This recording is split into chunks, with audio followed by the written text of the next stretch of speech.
Soy la maestra Irma Uribe y les adelanto que hoy tendremos contacto con la belleza.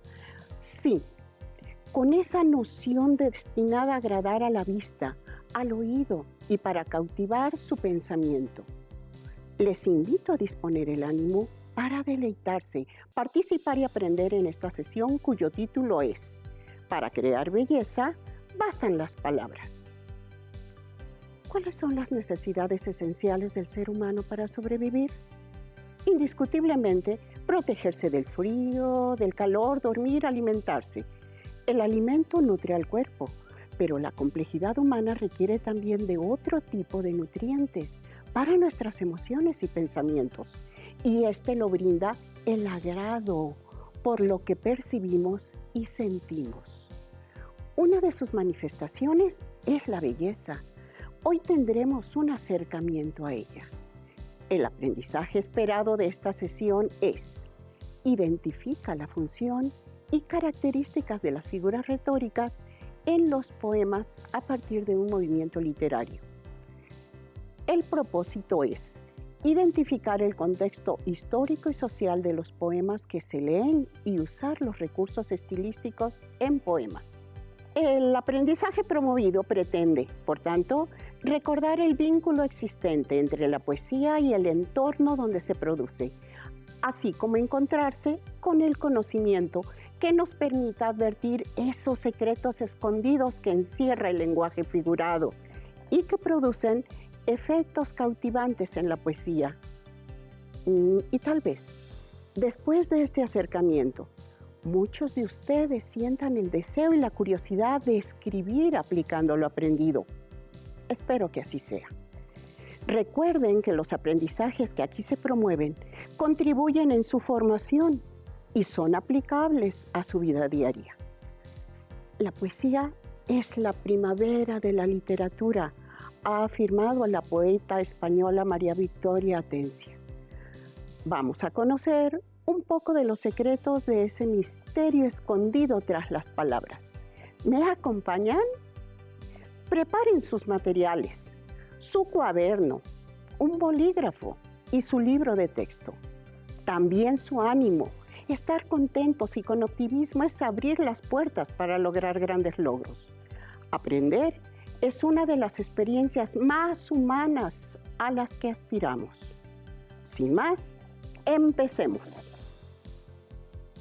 Cada época en la historia de la humanidad ha dejado su huella imborrable como herencia cultural al mundo y testimonio de acontecimientos sobre los que se ha construido el presente y se erige el futuro. En todas ellas, la literatura ha acompañado al ser humano, contando y cantando sus aspiraciones, luchas, sentimientos, momentos de gloria, desesperación o infinita tristeza. ¿Recuerdan qué son los movimientos literarios? Se trata de tendencias que reúnen a escritores que comparten ciertos rasgos u objetivos durante un periodo específico. En cada uno de ellos, el contexto histórico y social ha sido determinante, pues la literatura es uno de los espejos que refleja precisamente la vida de la sociedad que les dio origen. Barroco, neoclasicismo, romanticismo, realismo, modernismo, vanguardismo. Entre otros, son movimientos literarios que captan con nitidez el pensamiento, inquietudes, costumbres, ideologías de los pueblos del mundo. Y en cada uno de ellos está la poesía. Pero, ¿qué es la poesía? Agradezco a la maestra Erika Argüelles y al maestro Alberto Ábrego la siguiente charla en torno a la poesía. Siempre he creído que una de las manifestaciones artísticas más bellas que existe es la literatura. Así es. ha acompañado al ser humano desde todos los tiempos, alimentando su imaginación y explicando lo que en determinados momentos parecía inexplicable, como el misterio de la vida, la muerte o el amor. Considero que la poesía ocupa un sitio privilegiado dentro de la literatura, por la libertad de imaginar y ser, de ir a otras mentes y despertar conciencias, de expresar el cúmulo de emociones que exigen salir, como desahogo, del interior de cada ser. Crear poesía es arduo trabajo de la mente hermanada al sentimiento. Pienso que lejos de estar encerrada en los libros, habita en el huerto interno de cada cual, de todo ser que siente y piensa. Poesía significa creación, invención, sensibilidad. Es la posibilidad de comprender al mundo. ¿Cuáles son las herramientas para lograr su función? Las palabras. Lo que invade y cautiva son las palabras que conmueven. Ellas producen la emoción, clave que sitúa lo poético en el centro mismo de lo humano. Para comprender la poesía, y más aún para escribirla, se requiere tener conocimientos del lenguaje, su sentido real o figurado, del ritmo de estilo, de varios elementos que se mezclan para producir los efectos deseados. Tienes razón. La poesía despierta emociones en quien la lee o escucha. Sus mensajes van directo al sentimiento, pero también a la conciencia de lo humano. Y para valorarla, comprenderla o hacerla nuestra, se precisa conocer del lenguaje que se empleará en su creación. Qué buena experiencia es conocer los detalles finos de la creación poética. Muchas gracias, Erika y Alberto. Efectivamente, la poesía es mucho más que expresiones bellas. Cumple con la función de mostrar la vida y sentir de los pueblos, y lo hace en forma armoniosa, valiéndose de diversos recursos que permiten un manejo estético de las palabras. Demos un recorrido fugaz a través del tiempo para leer un poco de lo más representativo de las manifestaciones poéticas, reconocer su relación con el contexto social e identificar los recursos estilísticos empleados en su creación. Seguramente recuerdan cuáles son los recursos estilísticos. Son esos trucos que utilizan los escritores para hacer más expresivo su mensaje y llamar la atención del lector. Tal vez las palabras con las que se les nombra nos resultan ajenas, pero son la herramienta que nos permite usar el lenguaje para crear belleza. Vayamos a la época colonial en México. ¿Cómo era la sociedad? Ceremoniosa y solemne, con amplias y marcadas diferencias entre los diversos grupos sociales de la época. Compleja. En medio de todo esto, se consideraba la poesía como la compañera natural de ocasiones especiales, y el lenguaje se tornaba muy rebuscado, pues existía una afinidad especial por los recursos literarios complejos y los juegos del lenguaje, que apelaban a una poesía llena de referencias a la literatura clásica y a los conceptos filosóficos. Los temas varían, pero hablan mucho de contrastes entre sentimiento y razón, sabiduría e ignorancia, lo aparente y lo verdadero. El movimiento literario es el barroco, y su más grande exponente en México es Sor Juana Inés de la Cruz, quien plasma en sus escritos la rebeldía de la identidad femenina, aunque disfrazada de silencio, reprimida por una sociedad llena de prejuicios. La ilustre monja empleó de manera hábil varios recursos. Recordemos dos: antítesis y retruécano. La antítesis expresa oposición de ideas. El retruécano es un juego de palabras. Estas se colocan en distinto orden y al hacerlo adquieren otro significado. Veamos en primera instancia un ejemplo de antítesis u oposición de ideas en la obra de Juana Inés. Amado dueño mío, escucha un rato mis cansadas quejas, pues del viento las fío, que breve las conduzca a tus orejas, si no se desvanece el triste acento como mis esperanzas en el viento. Óyeme con los ojos, ya que están tan distantes los oídos, y de ausentes enojos, en ecos de mi pluma mis gemidos. Y ya que a ti no llega mi voz ruda, óyeme sordo, pues me quejo muda. El barroco, como recordarán, se ubica entre los siglos XVII y principios del XVIII. En México, la sociedad se dividía en un sistema de castas que se constituían de acuerdo a la procedencia de las personas. Las decisiones que venían de España y la religión eran ejes rectores de la vida cotidiana. La educación era solo para varones que pertenecían a ciertos grupos sociales. A las mujeres se les permitía aprender a leer, escribir y hacer cuentas, pero no tenían acceso a la educación universitaria, por ejemplo. Por ello, Sor Juana Inés de la Cruz ha sido considerada como una mujer adelantada a su tiempo. ¿Identificaron en dónde se usa la antítesis? Vamos con el retruécano. Observen cómo las mismas palabras se colocan en otro orden y cambia el significado. En perseguirme, mundo, ¿qué interesas? ¿En qué te ofendo cuando solo intento poner bellezas en mi entendimiento y no mi entendimiento en las bellezas? Yo no estimo tesoros ni riquezas, y así siempre me causa más contento poner riquezas en mi entendimiento que no mi entendimiento en las riquezas. Yo no estimo hermosura que vencida, es despojo civil de las edades, ni riqueza me agrada fementida, teniendo por mejor en mis verdades consumir vanidades de la vida que consumir la vida en vanidades. Pueden advertir la rebeldía de la religiosa ante las limitaciones que su sociedad imponía a las mujeres por considerarlas superficiales y de escasa capacidad intelectual. Francisco de Quevedo vivió y escribió en España durante la primera mitad del siglo XVI. Este escritor gustaba de emplear un recurso llamado oxímoron, que consiste en usar juntos dos términos de significado opuesto. Se escucha raro, ¿verdad? Y sin embargo, demostró que es posible hacerlo y lograr un efecto cautivante.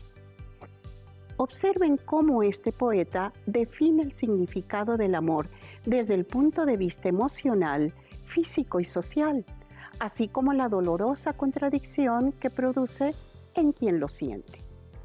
Definición del amor.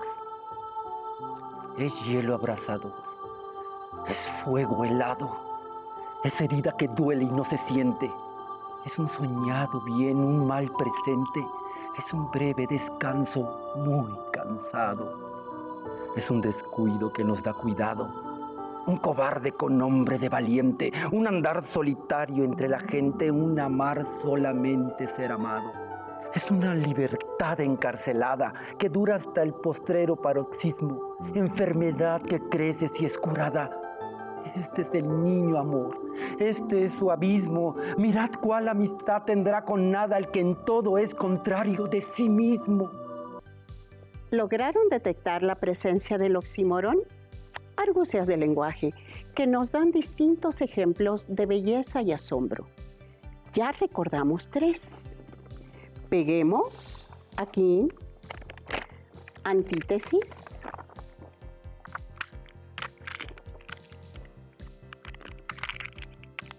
retruécano, oxímoron.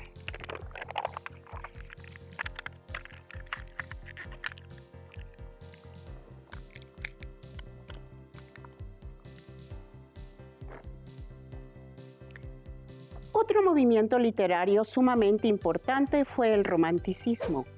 Durante el siglo XIX, donde el sentimiento nacionalista impera en el mundo, al mismo tiempo que un sentimiento de soledad, tristeza, muerte y amor no correspondido se vislumbra en la obra de los poetas.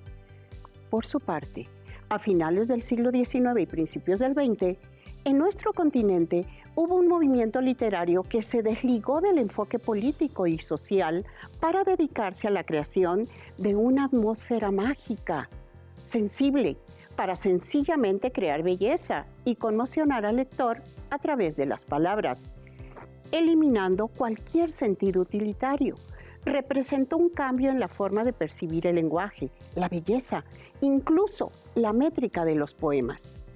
Desengañados de la realidad, los escritores optaron por crear un espacio lleno de lugares lejanos y naturaleza exótica. En los poemas se encuentra una búsqueda por algo llamado preciosismo, es decir, una tendencia literaria que busca refinar y embellecer las expresiones. Los recursos literarios abundan en la poesía de ambos movimientos, entre ellos el hipérbaton, la metáfora y comparaciones para expresar sus dolidos sentimientos. ¿Recuerdan en qué consisten? El hipérbaton consiste en alterar el orden lógico de las palabras. Dos lenguas rojas de fuego enlazadas a un mismo tronco se aproximan y forman una sola llama al besarse.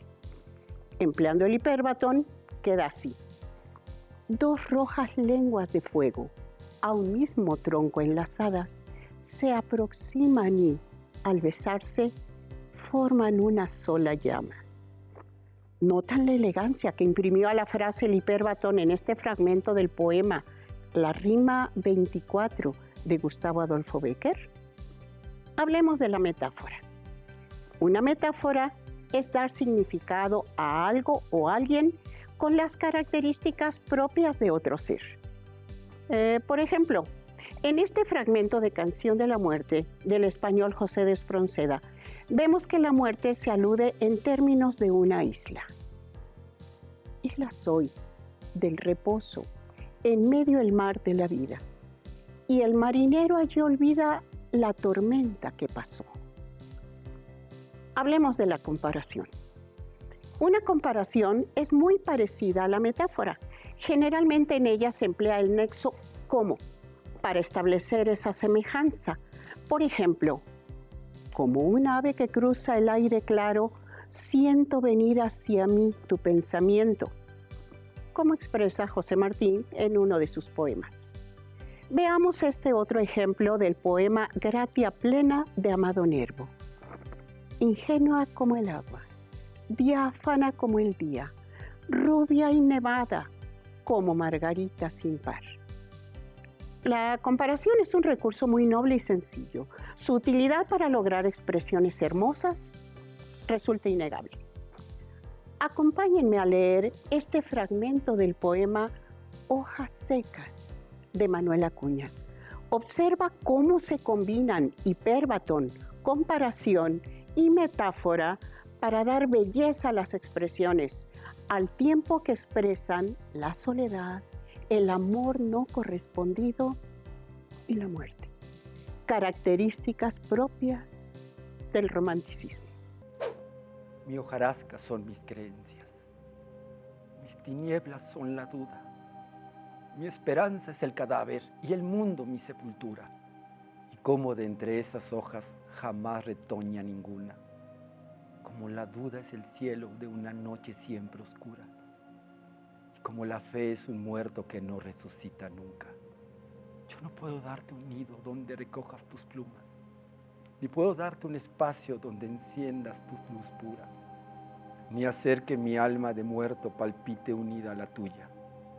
Pero si gozar contigo no ha de ser posible nunca, cuando estés triste y en el alma sientas alguna amargura, yo te ayudaré a que llores, yo te ayudaré a que sufras y te prestaré mis lágrimas cuando se acaben las tuyas. Ahora peguemos hipérbaton,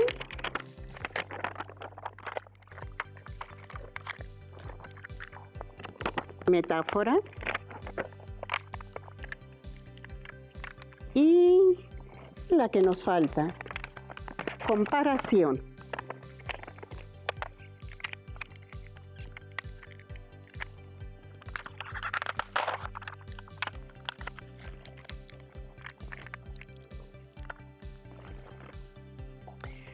Veamos otros recursos literarios de la poesía.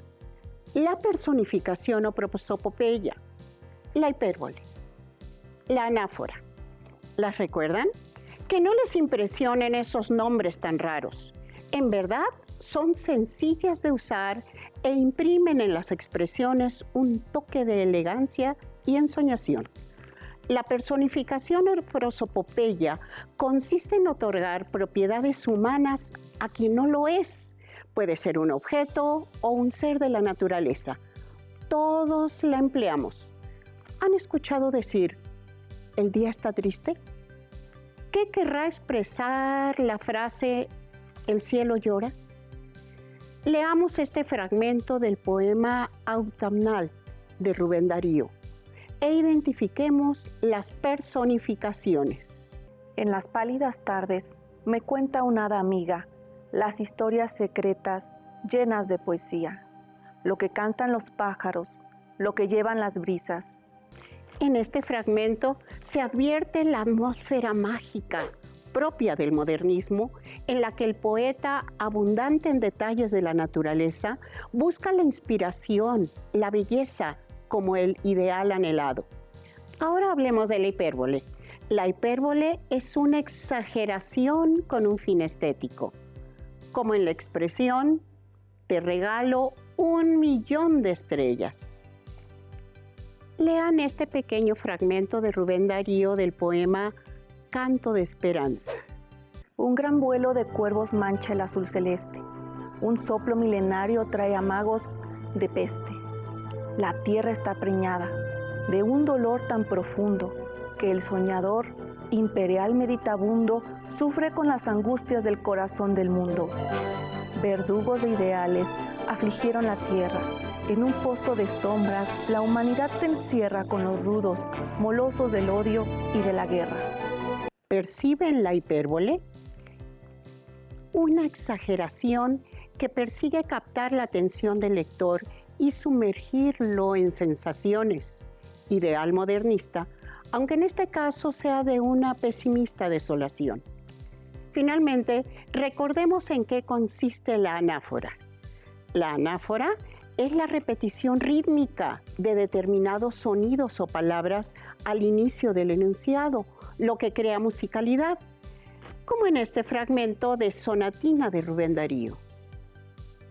La princesa no ríe, la princesa no siente, la princesa persigue por el cielo de oriente la libélula vaga de una vaga ilusión.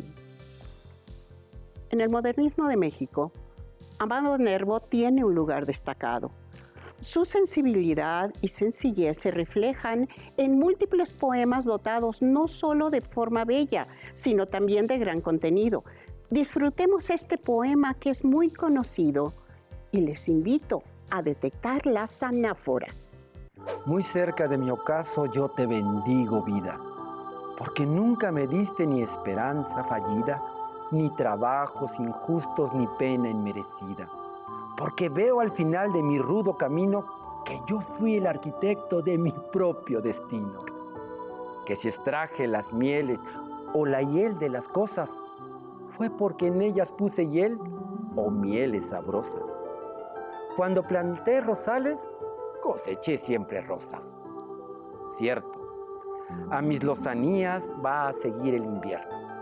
Mas tú no me dijiste que mayo fuese eterno. Hallé sin duda largas las noches de mis penas, mas no me prometiste tú solo noches buenas. Y en cambio tuve algunas sanamente serenas. Amé, fui amado. El sol acarició mi faz. Vida, nada me debes. Vida, estamos en paz. Poema sereno, tranquilo, como lo era el gran poeta Nayarita.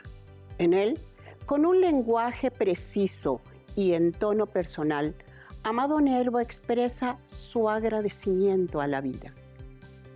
El poema es una expresión de su mundo interior. Peguemos ahora personificación,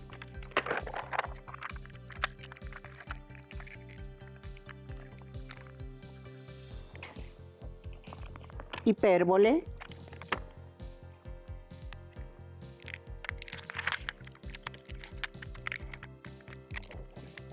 y anáfora.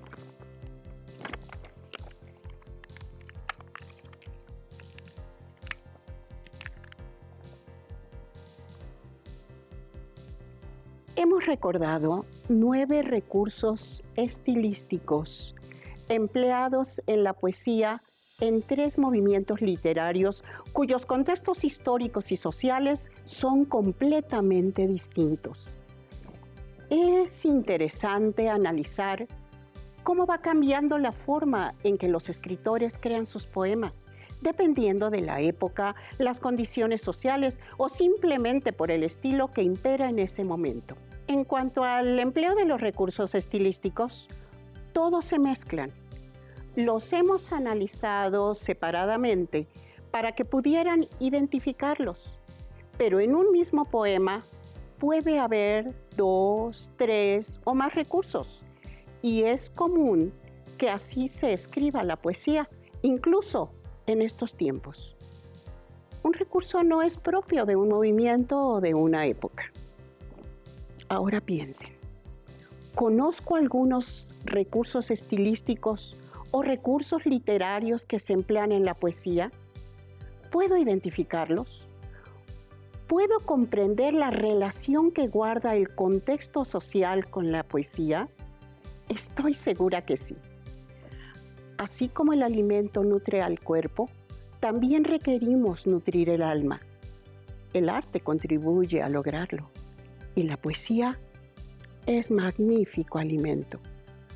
Leer poesía nos permite entender al mundo de otra manera, ver lo que sucede y vernos a nosotros mismos a través de otros ojos y con otras palabras. ¿Listos para resolver un pequeño ejercicio? En este pizarrón hemos estado pegando los nombres de los recursos literarios o estilísticos que recordamos en la sesión. ¿Les gusta cantar? ¿Cuáles canciones les agradan? ¿Por qué? Tal vez contesten por la letra, por el ritmo, por cómo dicen las cosas. Bien, una canción bien escrita es un poema. Piensen en una canción que les agrada. Lean con calma su letra, así como han leído hoy los poemas. Les aseguro que saltarán las metáforas, las personificaciones, tal vez alguna hipérbole o varias anáforas. Ahí están, ahí han estado, pero ahora las han redescubierto. Recuerden que el aprendizaje esperado de esta sesión identifica la función y características de las figuras retóricas en los poemas a partir de un movimiento literario. Se encuentra en su libro de texto. Ubíquenlo y amplíen la información. Acérquense a su maestra o maestro para que les ayude a despejar dudas o para realizar otras actividades para reafirmar lo aprendido. Aprender es una maravillosa experiencia. Esperamos que la hayan experimentado durante esta sesión, cuyo título ha sido Para crear belleza, bastan las palabras. Agradecemos la atención dedicada a este espacio de Lengua Materna 3. Nos vemos pronto. ¡Hasta la próxima!